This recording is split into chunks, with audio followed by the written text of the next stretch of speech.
So nakikita po natin ngayon ay literal talaga na tubig, dagat sa tuktok po ng bundok. Nasa loob po ito ng kuweba at ang nakapagtataka po dito, yung mga corals niya sa ilalim ay corals dagat. At may mga namataan tayo kanina na mga crab at isda yun.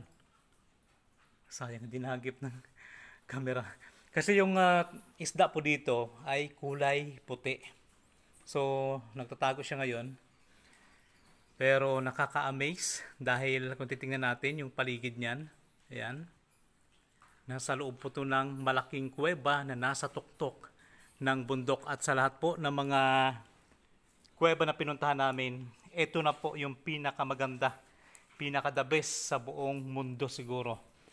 Kasi kahit ako, ngayon ko lang talaga to na-experience yung ganito. Ang dami na namin pinasukang kuweba, pero ito talaga literal na dagat sa tuktok ng bundok. Ano yun? Yan. Kumikinang no? Kumikinang. Bato. Bato. At saka ang linaw nyo. Sundan po ang kabuang video nito sa Mindoro Biners TV YouTube channel.